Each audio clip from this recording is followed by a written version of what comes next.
নমস্কাৰ। মই আজি আপোনালোকৰ সন্মুখত এনেকুৱা এটা ঘটনা ক'ব গৈ আছোঁ, যিটো ঘটনা মই হিমাচল প্ৰদেশৰ কুল্লু ববেইলি বুলি কোৱা জেগা এটুকুৰত থাকোঁতে শুনিছিলোঁ। বন্ধুসকল, হৈছিল কি, য'ত মই আছিলোঁ তাৰ একদম সন্মুখতে এটা পাকা ডাঙৰ বিল্ডিং আছিল। সেই বিল্ডিংটোত এজনী বিধৱা মাইকী মানুহ, তাৰ লগত 6 বছৰীয়া এজনী ছোৱালী আৰু এটা 4 বছৰীয়া ল'ৰা আছিল। প্ৰায় সেই ঘৰটোত কান্দা কুটা হুলস্থুল শুনিবলৈ পোৱা গৈছিলে প্ৰায়। আৰু সেই ঘৰটোৰ বাহিৰৰ ফালে ৰাস্তা কিনাৰত এজোপা বহুত ডাঙৰ আহঁত গছ আছিল। আৰু মানুহবিলাকে কয় সেই ঘৰটোত বোলে এজনী প্ৰেতাত্মাৰ ছায়া আছে আৰু সেই প্ৰেতাত্মাজনী সেই সন্মুখৰ আহঁতডালত থাকে। কিছুমান দিনৰ পিছত মোৰ এজন বন্ধুৱে এই ঘটনাটো মোক সম্পূৰ্ণৰূপে ক'ব ল'লে। মই সুধিলোঁ, এই ঘৰটোত কিহৰ ইমান হাল্লা হৈ থাকে? সি ক'লে, বহুত ডাঙৰ ঘটনা এটা হৈছিল, সেইকাৰণে সিহঁতৰ লগত এনেকুৱাই হৈ থাকে আজি 5-6 বছৰৰ পৰা। মই ক'লোঁ, কি হ'লনো এনেকুৱা? তেতিয়া সি ক'বলৈ আৰম্ভ কৰিছিল, ৰবি নামৰ এটা ল'ৰা আছিল, যিটো চৰকাৰী চাকৰি কৰিছিল আৰু সেই ঘৰটোত তাৰ ঘনীয়েক সুমনৰ সৈতে খুব ধুনীয়াকৈ আছিল। খুব ধুনীয়া এটা সুখী পৰিয়াল। সি চাকৰি কৰে বেংকত আৰু তাৰ ঘনীয়েকে তাৰ লগতে সেই কোৱাৰ্টাৰটোত, সেই ঘৰটোত ভাড়াত থাকে। তাৰপিছত হৈছিল কি, অলপমান দিনৰ পিছতে ৰবিৰ ঘনীয়েক প্ৰেগনেণ্ট হ'ল। খুব ভাল, সিহঁতে খবৰ পালে, হস্পিটেল গ'ল। হস্পিটেল যোৱাৰ পিছত ক'লে কি, টাইম হ'লে আপোনালোকক আহি থাকিব চেকআপত আৰু ভালে কুশলে ল'ৰা ছোৱালীটো হওক। লাহে লাহে এটা দুটাকৈ দিন গ'ল যায়। সেই দিনটো আহিলে যোনদিনাখন ৰবি দেউতাক হ'ব। ৰবিয়ে হস্পিটেল লৈ গ'ল ঘনীয়েকক। অলপমান চেকআপ কৰাৰ পিছত ক'লে, নৰ্মেল ডেলিভাৰী হোৱাটো মুস্কিল আছে, আপোনালোকে চৰকাৰী ডাঙৰ যিখন ডিষ্ট্ৰিক্ট হস্পিটেল তালৈ যাওক, তাত ভালকৈ ডেলিভাৰী হ'ব। গাড়ী বিয়াত অসুবিধা হ'লেও গাড়ী এখনো যোগাৰ কৰি লৈ গ'ল চৰকাৰী হস্পিটেল। তাত যাই পোৱাৰ পিছত ৰবিক ডক্টৰে ক'লে, আপোনালোকে আহি পোৱা দেৰি হ'ল, অলপমান সোনকালে আহিব লাগিছিল। পোৱালিটো একদম তলত নামি গ'ল, তো আপোনালোকে অপাৰেশ্যন কৰিব লাগিব। ঠিক আছে, অপাৰেশ্যন কৰক। অপাৰেশ্যন থিয়েটাৰলৈ যেনেকৈ লৈ যোৱাৰ পিছত গম পালে কি, অপাৰেশ্যন কৰিলে মানুহজনীৰ বিপিটো খুব হাই, 50% মানুহজনী মৰাৰ চান্স আছে। ৰবিক মাতি পেলাই সুধিলে, এনেকুৱা হ'ল কথাটো, আপোনাৰ মানুহজনী 50% বাচাৰ চান্স আছে, 50% মৰাৰ চান্স আছে। সেইখিনি সময়ত সুমনক ইনজেকশ্যন দিছিল যদিও শুনা পাই আছিলে, তাই চেঞ্চেলিছ ইমান ভালকৈ হোৱা নাছিল। সুমনে সাৰ পাই ক'লে কি, মোৰ ল'ৰাটো বা মোৰ ছোৱালীজনী বাচাওক, মই মৰিমেই যিহেতু, মোৰ ল'ৰাটো বা ছোৱালীজনীক বাচাওক।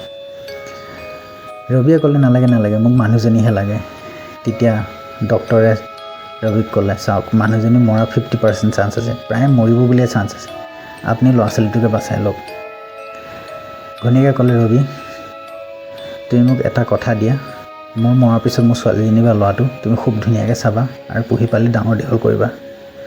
মোক সদায় তোমাৰ মনৰ মাজত জীয়াই ৰাখিবা আৰু ছোৱালীজনী বা ল'ৰাটোৰ আগত তুমি আগলৈ মোৰ বিষয়ে ক'বা, মোক শপত দিয়া। সেনেকৈয়ে ৰবিয়ে সুমনক শপত দিলে আৰু ডক্টৰে যেনেকৈ অপাৰেশ্যন কৰিলে, সুমন ঢুকাল আৰু ৰবিৰ ছোৱালী এজনী হ'ল। ৰবিৰ যেনেকৈ ছোৱালীজনী হ'ল, ৰবিয়ে সিহঁতৰ ঘৰৰ পৰিয়ালৰ সৈতে আহি গাঁও ঘৰ পালেহি। গাঁও ঘৰত থাকি কিছুদিন মাকৰ সৈতে যায় আকৌ চাকৰি জেগাত সেই কোৱাৰ্টাৰটোতে থাকিব আৰম্ভ কৰিলে, সেই ঘৰটোতে থাকিব আৰম্ভ কৰিলে। তাৰ কিছুদিনৰ পিছত লাহে লাহে দিনবিলাক গৈ আছে। প্ৰায় 3 বছৰমান সময় হ'ল। 3 বছৰমান সময়ত ৰবিৰ মাকে ক'লে, ৰবি, আমিনো এনেকৈ কিমান দিন তোৰ লগত থাকিম, গাঁৱত বহুত কাম থাকে, তই বেলেগ এজনী মানুহ চাই, ছোৱালী এজনী চাই বিয়া পাতি ল। ৰবিয়ে একে আষাৰ ক'লে, নাই, মই বিয়া নাপাতোঁ, মই এনেকৈয়ে থাকিম।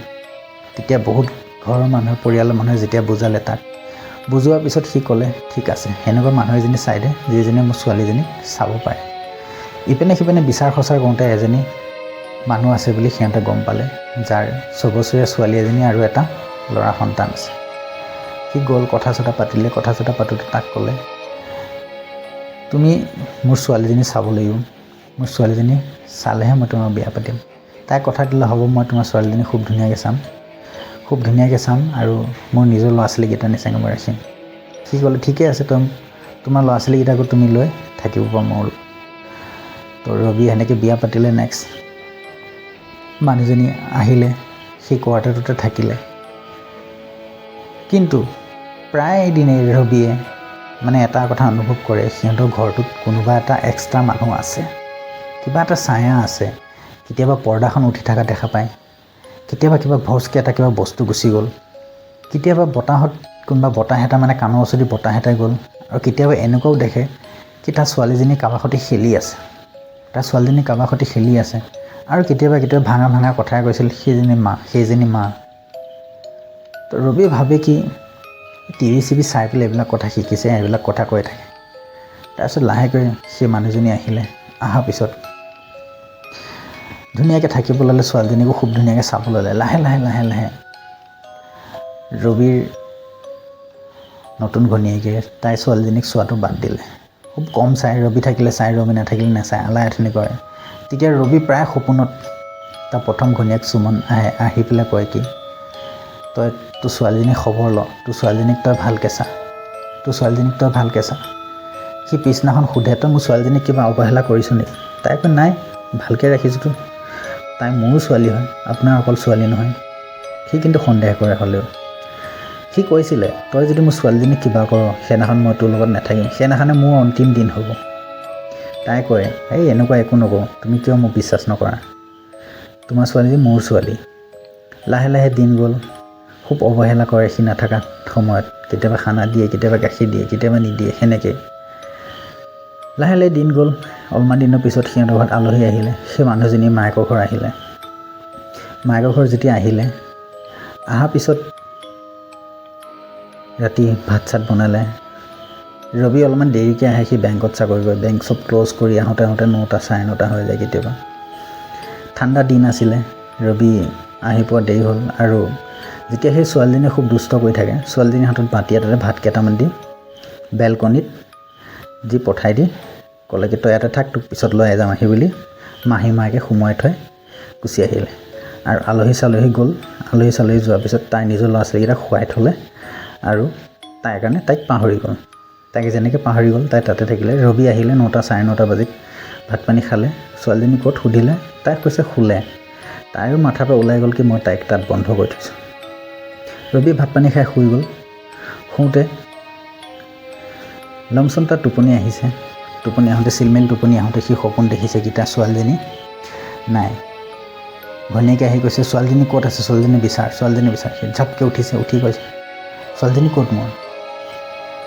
ছোৱালীজনী ক'ত? কৈছে আছে, তাই শুই আছে। টোপনি আশা ভাষাতে কৈছে, আছে, তাই শুই আছে। তাৰপিছত আকৌ এবাৰ এঘণ্টামান যোৱাৰ পিছত আকৌ সপোন দেখিলে। আকৌ সপোন দেখোঁতে সোধে, আৰে মোক কিবা বেয়া লাগি আছে, ছোৱালীজনী নাই, ক'ত আছে? ছোৱালীজনী তাতে আছে, আপুনি চাওক, শুই আছে। তাৰপিছত ছোৱালী শুই আছে। আকৌ টোপনি যাব ল'লে। টোপনি সেইবাৰ যাওঁ নাযাওঁ 15 মিনিটমান হৈছে।